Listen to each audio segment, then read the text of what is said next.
put it into the context of all the things that you've already taught your kids. Because anybody listening to this, you have taught your children many, many things. You've taught them to brush their teeth. You've taught them to have nice manners when they visit their grandparents. You've taught them how to share at the playground when people come up and ask if they can use their toy. You've taught them so many different things. How did you do it? You hung in there. You repeated yourself. You didn't talk too much, but you gave them language. You role modeled it for them. You can't role model emotional regulation for kids if you yourself are freaking out. You've got to be patient and consistent with this thing. Consistency is the name of the game. Welcome to Flusterclux with Lynn Lyons, where we talk about how to manage those tricky emotions that show up in all families. Serious stuff without being too serious. I'm your co-host, Robin, and I'm Lynn's sister-in-law, and I'm here to ask your questions. And I'm Lynn Lyons. I'm an anxiety expert, speaker, mom, and author, and I've been a therapist for over 30 years. Parenting can be a flusterclux, and I'm here to help you find your way. And I'll even tell you what to do and what to say. Hey, Lynn. Hey, Robin. So I know we're going to cover some listener questions you wanted to discuss, but I have one that I think would be so helpful to many listeners because actually it's the feedback I get from my friends. Oh, okay. Not all of them, but some of them. Yeah, you only have a few. No, I'm just kidding. I'm just kidding. I only have a few on purpose. So anyway, a couple of friends have mentioned this at different times, and I have a feeling a lot of listeners will be happy to hear your advice. Okay. And actually, I have a little advice too. Okay. People say, I listen to the podcast, but I don't know what to do. Like, I know here's a moment I'm supposed to say something, but I just don't know what to do. And I also hear like, well, this was kind of helpful, but it wasn't exactly like my situation. So you know what? Like, let's just unpack this because here's the thing. So I'm a consumer. I'm not in the mental health profession. However, I have been listening to what you've said with consistency for the last 3 years, like a therapy practice. Correct. This stuff is not expected to just like make perfect sense overnight. And so it's like, if you didn't get it, listen to the episode again and again until like whatever it is you need for these aha moments. And I will tell you that as a consumer, when I go back and listen to an episode that we've done a while ago and I hear it, I'm like, dang, that's really interesting. And it's like I'm hearing it for the first time. So I just think everyone needs to recognize that this isn't like here's a recipe how to make a chocolate cake. Follow these steps and you'll have a chocolate cake in 2 hours, right? Like you have to be committed to this kind of integral change. It's more like, here's a recipe to make some sourdough bread, and you're going to have to make 52 loaves of bread before you're able to get a loaf of bread that you really enjoy. I mean, and maybe it's not that all or nothing, but I experienced the same thing. And it is interesting to me. I do get a lot of questions. I get a lot of questions when I speak. People email me questions. And you're exactly right. It's sort of like, okay, I listen to the podcast, but when this thing happens, I don't know exactly what to say. I mean, I know I say this all the time, but this is how people get caught up in the content. And this is how people want the exact thing for their situation. But it really is about being able to understand the bigger process. Yes. The bigger process is that you can come up with what the skill is that you think your child needs. And there aren't that many. It's not like there's a menu of 272 of them. There's really a menu of probably reasonably, I don't know, maybe 10 that we would focus on. And so, for example, the skill of being flexible, the skill of managing when things don't go the way that you expect. Sometimes, like I was just talking to somebody, a young person getting these part-time jobs that teenagers get, and he never likes the job. And I was telling him the skill you have to develop is the ability to tolerate a crappy job because you're 16. Some of those jobs are going to be more agreeable than others. So you have to look at the bigger skill. Let me give you an example. say somebody said, I really want to raise children that are kind. That's what they said. I really want to raise children that are kind. And then they were like, so what should we do in the grocery store? How do I teach them to be kind in the grocery store? And you talked about teaching kindness on the playground, but how would I teach kindness if we were at a trampoline park? Right? I mean, it's people want the specifics. You've got to step back and really look at the big picture of all of this. If your child is anxious about something, it's not that you need the perfect words for the perfect situation. It means that you need to be fairly conversant in we're going to expect worry to show up, we're going to externalize it, and then we're going to experiment by stepping in and doing things that make you feel uncomfortable or that makes the worry show up. And then parents will say, well, I tried to talk to them about that and they said that was stupid and they won't do it. And then they say, so what else do I do? No, that's what you do, right? You've got to repeat it and you've got to model it and they have to understand it. One of the biggest barriers to this is that they say, okay, so Lynn says that we can't avoid. Lynn says we have to move into the situation and my child refuses. So what do? Well, have you talked to them? Have you role modeled? Have you practiced it? If you've got a child who's having difficulty going to sleep at night, have you talked about it during the day that this is what's going to happen, that when worry shows up, this is what we're going to say? Have you written it down?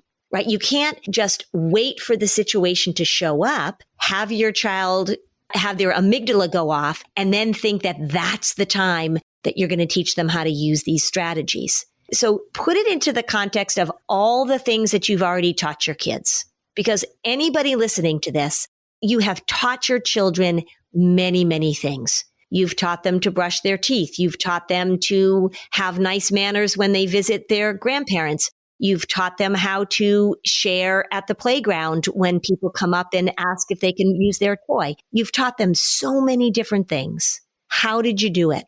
You hung in there. You repeated yourself.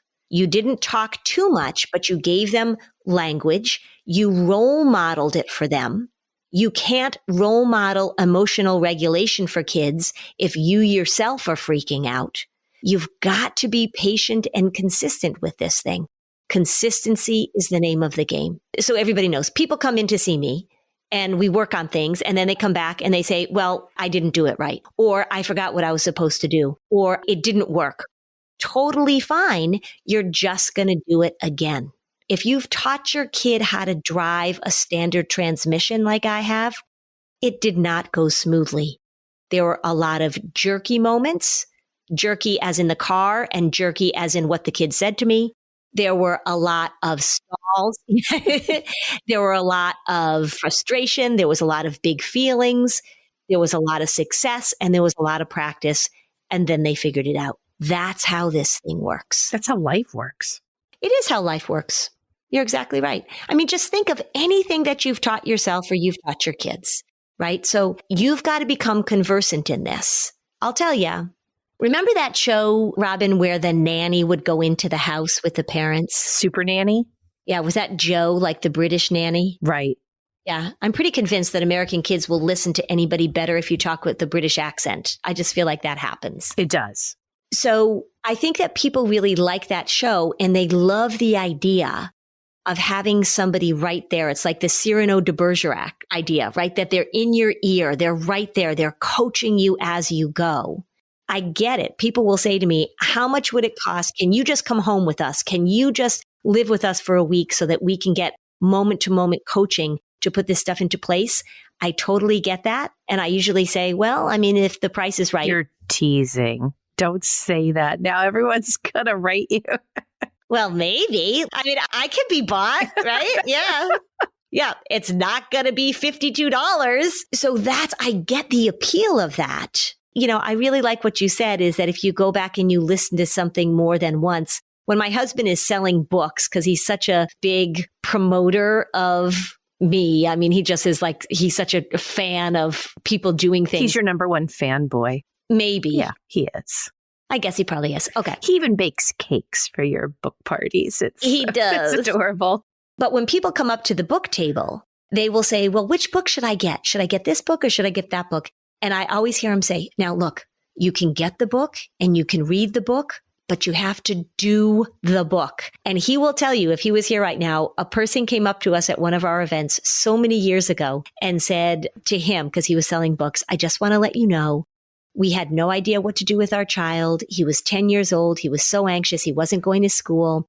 We bought the book and we did it. We did what Lynn said and it worked. He always tells that story. So this is an active process and it's not going to happen in just a week. It's not going to happen in a day. And when you present this stuff, remember, anxiety by its very nature does not want to cooperate. It's all about avoidance. It's all about no thank you. It's all about how do I get out of here? It's about consistency. You've got to follow through and it's okay if you're repeating yourself. I repeat myself all the time. I would also like to point out that you should ask yourself, is it my child's anxiety that's interfering with implementing these changes, or is it mine? Yes, you should.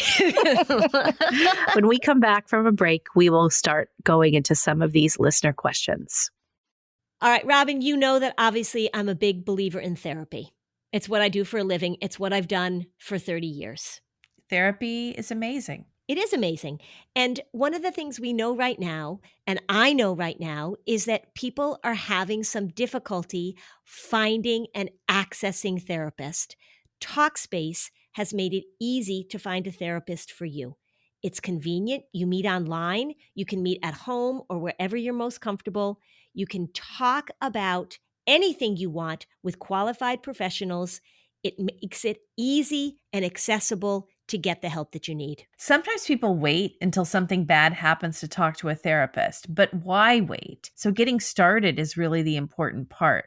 Talkspace makes it easy and affordable. Yeah, one of the things I found is that people put it off because it feels like it's going to be too hard. Maybe they feel uncomfortable. They're not quite sure how it's going to go. At Talkspace.com, you can sign up online. You'll get a personalized match with a provider that's right for you, typically within 48 hours. It's incredibly convenient. You're going to be talking to a licensed therapist, and you don't have to commute to appointments. You don't have to take time off from work, set up childcare. It's mental health care made easy, and that's really what we need it to be. Talkspace is secure and private, using the latest end-to-end bank-grade encryption technology to store client information that complies with the latest HIPAA regulations. And it's in-network with most major insurers. As a listener of this podcast, you'll get $100 off your first month with Talkspace when you go to Talkspace.com/Fluster. To match with a licensed therapist today, go to Talkspace.com/Fluster to get $100 off your first month. That's Talkspace.com/Fluster.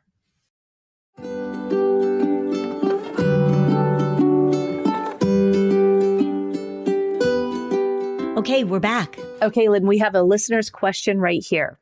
All right. First one. Okay. How do you know when it is time to add medication? My 10-year-old has been in therapy for close to 2 years, but only the last 6 months with an OCD expert. We've all learned a lot and improved in so many ways, including reducing many compulsions. But she still struggles with intrusive thoughts, worry, and OCD that leads to checking, sleep, and nearly constant tics. How do you make the decision of when to add meds? Her therapist suggested it might be time, but we're a little nervous to add anything that might make things worse. Okay, this is a very good question. And here's what I love about this question is that it shows us a few things. One is that they were in therapy for 2 years. A year and a half of it was clearly not spent with somebody who was addressing the issue. So now they're with somebody, and in 6 months working with somebody on the OCD, they've already figured out how to interrupt compulsions. I'm sure the parents are getting a lot of education about it. So there's just a far greater understanding of this thing. What we know about kids with OCD, and remember, OCD is one of the disorders. It used to be an anxiety disorder. It used to be under that heading. Now it's got its own category, and there is a strong genetic push for it. So we see it showing up sometimes The average age of it showing up is a little bit later, between 12 and 13 or 14, but we do see kids that have an earlier onset of the symptoms, and this is one of those kids. It also does not mean if it shows up earlier, that is not an indicator that it's worse or that treatment is going to fail. Early onset does not equate with, oh no, we've got this really bad early onset OCD. So that's important to remember. What we do see for kids whose brains are really sticky with OCD, in my experience and what the research shows as well, is that after you've been in therapy for a while and you're learning the language and parents are learning how to support, that sometimes a little bit of an SSRI, in particular sertraline or Zoloft, can help with OCD symptoms. So it is not inappropriate at all for you to say, well, maybe we should try this and see what happens. Remember that when you try a medication like this, there is no requirement that you stick with the medication if it's not working.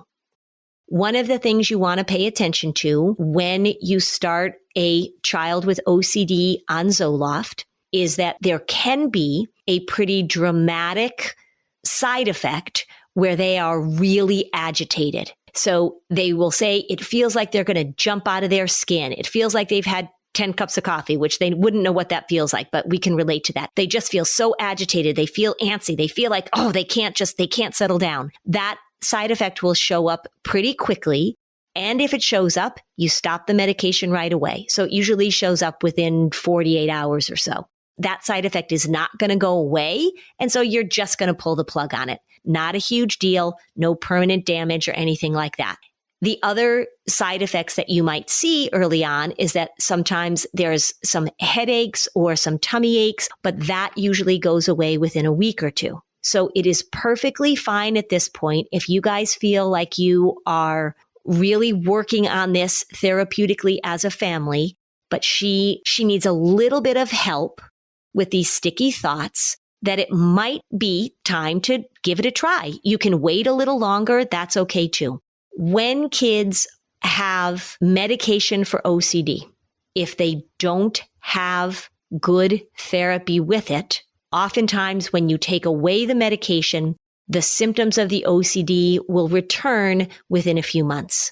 But there is research that shows that if kids have a limited time period of the medication while they continue to learn the skills of dealing with the OCD, you can then pull back the medication and even go off the medication as they get older, and they can do really well. So nobody should tell you that if you start your 10-year-old on OCD meds, that they will be on them for the rest of their life. That is not an accurate statement. Some people are, but there's no reason to think that. It sounds like you're on the right track. I hope that with the intrusive thoughts that you're really, really working with her, that she understands that this is what her brain does. It's a weird brain fart. Those intrusive thoughts are usually disturbing. That's the nature of the intrusive thoughts, and they mean nothing. The content is absolutely meaningless, but the very nature of these thoughts is that they're scary and that they're not in keeping with who she sees herself as a person, her values. That's the very nature of them. So I hope that that message has been given to her loud and clear, and that there's no interpretation of the intrusive thoughts. It's just part of the OCD. You mentioned earlier that you should stop the medication if you don't feel like it's doing much. Mm-hmm. What timeline do you think it needs in combination with the ongoing therapy that has shown progress? So say she goes on the medication and they stay on it for 4 months and they say, you know what, we really didn't see any difference. Then you might decide that you're going to wean off of it. I would give it a few months. If the child is tolerating the medication well with no significant or difficult side effects, I would give it a few months to see. You know what? It really, sometimes kids have OCD and they go on medication. In particular, they go on an SSRI like sertraline. And the symptom reduction, the ability for them to be able to not be held hostage by these obsessive thoughts is really dramatic. And that can be a wonderful thing. You usually see that within a few weeks, I would say. if you give your child Zoloft, and this goes for all these medications, and then like the next day, they're like, woohoo, this happens with teenagers a lot. They're feeling depressed, and then we give them one dose of Prozac, and they're like, I'm a new person. Nope, you just took a placebo. It doesn't work that way. But we can see some reduction in symptoms pretty quickly. Sometimes it's really just a matter of asking them, do they think the medication makes a difference for them? And they'll be able to tell you. At age 10, she will be able to tell you. So I think after 6 months of good OCD therapy, if the therapist is saying, let's give this a try, this is one of the situations where I have seen some really helpful improvement with these types of medications. And you do not have to stay on them. If you have any concerns about side effects or anything at all, you can stop the medication. But if there's no side effects, and if you're willing to hang in there for a little while, I would go at least for several months and see what you're noticing for sure. Okay. We have a second question. Okay. I'm a new listener, new to the group, and I'm learning so much. My 10-year-old anxious son tends to over-apologize, usually when he's done something that he should apologize for, but also when he's done nothing. He just says, I'm sorry, over and hugs me repeatedly. When it is something he's done, I've tried responding with, thanks for saying sorry, but you only need to say it once. But that doesn't seem to do it. When he hasn't done anything, we try to ask him what he's apologizing for, but then he ends up apologizing for saying sorry. I feel like it's his anxiety needing constant reassurance. He says that when we reprimand him for something, he feels like we don't love him. And I'm trying to find a way to help him without feeding the anxiety. Any suggestions would be amazing. All right. So speaking of OCD, this is really kind of an OCD-ish pattern. So Mom, you're exactly right, is that he is seeking reassurance. And when we are looking at anxiety in general, when we're looking at worry in general, it is a doubt factory. And when we are looking at OCD patterns, it is the doubt factory of doubt factories. So what you've got is he's having these thoughts that he's done something wrong. One of the things we see with OCD is that there is this what if component. What if I did something wrong and I don't know it? What if I'm about to do something wrong? I think I might have done something wrong. There's a real discomfort with the idea that you've done something wrong. And then you have to apologize. That becomes a compulsion. So you're seeing almost compulsive apologizing that he's doing because he's so worried that he did do something wrong or he might have done something wrong. This is really important. The content doesn't matter. What that means is when you see this behavior, there is no need to sort of explain to him or ask him what he thinks he did. You really want to talk to him and help educate him about this pattern. So being able to say to him, you know what, it seems that you have a part of you, you've got this little voice inside you, you've got this little part of your brain that worries a lot that you might have done something wrong or that you've made a big, horrible mistake.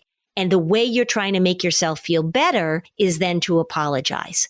So you have the thought and then you want to do the thing that makes you feel better. And I think you get stuck in this pattern. So I would lay out the pattern for him. And then I would say, so we have to be able to stop this pattern. And one of the ways we're going to work on stopping this pattern is that if you apologize to me for something, maybe, there may be you accidentally knock over my water glass or you do something, you step on my toe and you say, oh, Mom, I'm sorry. And I'm going to say, oh, okay, thanks. No problem. But if I notice that it has that feel to it, that you're apologizing over and over again, or it has that feel to it that you're worried that you might have done something wrong, then we're going to come up with a word or a phrase that lets both of us know that we're stuck in this pattern. Remember that when somebody is compulsing, when a child is compulsing, and when you stop engaging in the compulsion with them, that causes distress. The nature of the compulsion is to relieve the distress. And when you interrupt the compulsion, it doesn't feel good. That has to be explained to him as well. What you're trying to do is interrupt a pattern, and the pattern just happens to be about this compulsing of apologizing, this compulsive need to say, I'm sorry, I'm sorry, I'm sorry. You want to explain to him what the pattern is. And then you want to tell him that you two, whoever else is in the family, are not going to get sucked in to doing what his worry or his OCD wants. The book I like for younger kids is What to Do When Your Brain Gets Stuck by Don Huebner. It's a workbook. He's 10. I think it would be enlightening for him and enlightening for you, and it would help you guys interrupt this pattern.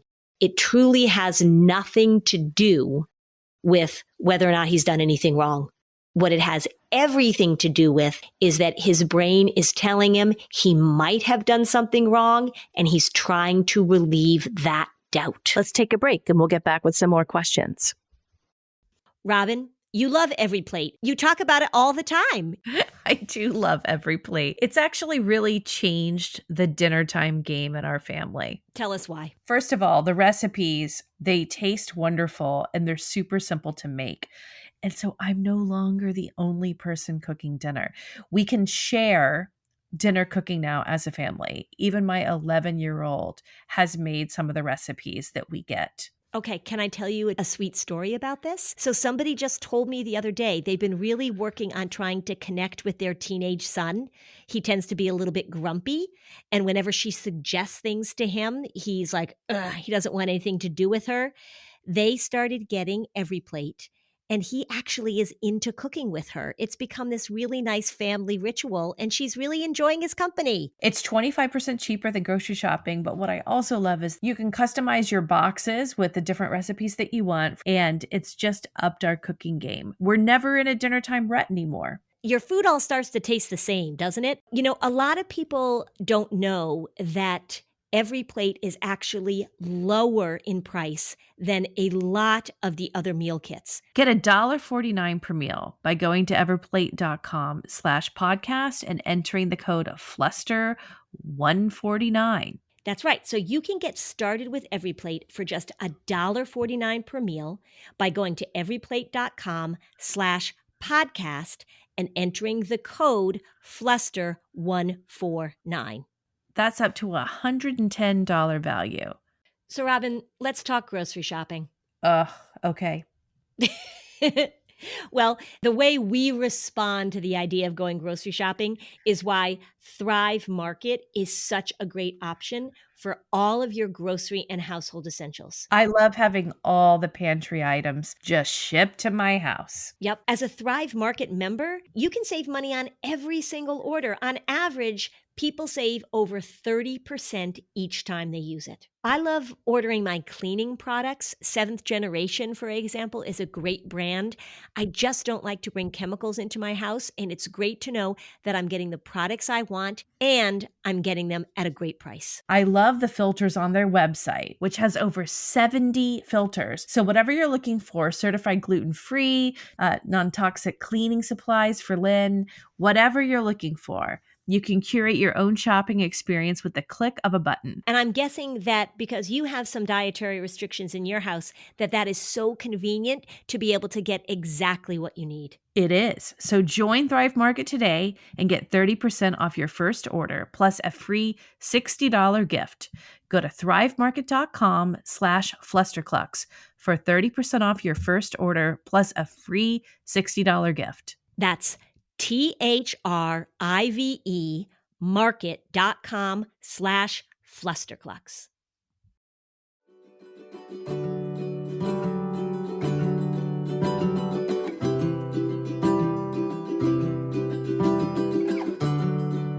Okay, let's get back to this conversation. We have one other question. Okay. This listener has 2 kids, and she's asking a question based on a recent episode. I'm just curious about something you mentioned on your podcast where Michelle Obama normalizes Sasha's anxious feelings. Yay, Michelle. That was a recent episode a couple weeks ago. Mm-hmm. My children feel anxious about different things. My son may feel anxious about making phone calls, and my daughter may feel anxious about academics, but they don't always share in the same anxiety. If I normalize the anxiety for my daughter saying, you should feel nervous, am I inadvertently sending the message to my son who doesn't feel anxiety about academics, the message that he should feel nervous? In my kid's situations, he simply doesn't seem to care if he does well academically, and she really does. How do I parent them both well? Okay. When Michelle was normalizing Sasha's anxiety. Sasha came to her and said, I'm feeling anxious. And Michelle asked her why. And she said, well, because she was worried about doing well on a test. And also I think she'd procrastinated about an assignment. And Michelle said, well, yeah, I mean, the reason you feel anxious is because you procrastinated and now the pressure's on. So Michelle wasn't saying, I want you to feel anxious, or it's good for you to feel anxious, or yay for anxiety, it's going to help you get your work done. She was saying, when you are in this situation where the pressure is on, or when you're experiencing something challenging, it's totally normal for you to feel some anxiety. To answer this mom's question, if her daughter, who is perhaps a little perfectionistic and gets worried about academics, what I want this mom to be able to do is to say, yeah, of course, your worry shows up. You want to do well. This is a place where your worry really grabs on. And so it doesn't surprise me that your worry would show up in this situation. Now, saying that doesn't mean that the son listening is going to say, oh gosh, that means I'm supposed to feel worried too. I better develop anxiety about school. What it might say actually is that a little worry on his part might be a little bit helpful if he doesn't care, but who knows? So to me, this was a good example of somebody saying, like I talked about at the beginning, oh, what if I say the wrong thing? And am I teaching them how to be anxious? It's okay. Really just normalize it for your daughter and say, yeah, I get that you feel a little anxious about it. This is challenging. How are we going to manage that worry when it shows up? And if it doesn't show up for your son, I don't think that he's going to hear you say that to your daughter and then suddenly be like, oh gosh, now I'm anxious about it too. If he's anxious about making phone calls, that's just content. So say he has to make a phone call and he gets worried about it. You go, yeah, this is the thing that makes you worry. It's interesting. People worry about different things, right? Your sister can make a phone call and she doesn't care about it. Or I can make a phone call and I don't care about it. But when you make a phone call, your worry pops up. How are we going to manage it? The content doesn't matter. What I mean by that is that we want kids to understand that when they're stepping into things that feel challenging or uncertain or things that they're just not their strength, that it's okay for them as they're stepping into this arena for them to feel some anxiety. It's okay. The point of me telling that Michelle Obama story was that we can't pathologize every emotion that our kids feel. There are certain situations in which the feeling is absolutely appropriate to the situation. Normalizing doesn't mean that then we say you're supposed to feel anxious, right? It's okay. You feel anxious. Michelle said, yeah, you should feel anxious because you procrastinated. It's really about saying, yeah, it's okay that you feel anxious. That's perfectly appropriate. And now we're going to handle it, whatever the situation might be. Speaking of allowing your kids to have some autonomy and be able to experience a little bit of anxiety, my friend Karen sent me this 20-minute video story. I think it was in the New York Times about these two kids who in the 60s, they drove their little Shetland pony from Needham, Mass to Montreal. By themselves? Yes. How old were they? 11 and 9. Wow. So it is the most delightful 20 minutes that you will spend. We'll put the link so people can get it, but it's called The Pony Boys. It was in the New York Times. Their names are the Whittemores, which is interesting because that's my middle name too. Yeah. So I guess the story went that one of the boys was in school and the teacher said to the mom, your son doesn't know how to read a map. And the mom was like, oh yeah, I'll teach him. And so they planned out this adventure and their little pony, King, was a little Shetland pony, took them to Montreal. And then people began to learn about it. Like the press started following them. So they would go into a town and the town would be waiting for them to arrive. And then somebody would help them, house the pony for the night and give them food. And they had a tent. They said they never even had to use the tent. It was just an amazing story of sending kids off on an adventure. I won't give more away, but everybody should watch it. It was delightful. Wow. This was in the 70s, you said? It was the Montreal Expo in 1967, I think, maybe. It was in the 60s. 60s. Yeah, this was clearly not something from last year. It was not something from last year. Yes, that mom would be in jail now, which is very sad. Well, that's what the whole sort of free range kid movement started because a woman, her son, she lived in Manhattan and her son wanted to see if he could navigate on the subway from point A to point B. I think it was 9. So they made a plan. She left him at one stop and then was going to meet him at the other stop and let him figure out how to get from point A to point B. She wrote a story about it for The Atlantic or something like that, and people lost their minds. Yeah. So she wrote a book about it. And that was more recently. But it is a delightful story. It's a delightful video to watch. It would actually be pretty cool to watch it with your kids. I think it would spark a lot of discussion. Pony boys. The Pony Boys. Yeah. If this episode was helpful to you, you can join our Facebook community, and we'd love it if you left a 5-star review on Apple Podcasts. Thanks for joining us on this episode of Flusterclux. Bye, Robin. Bye, Lynn.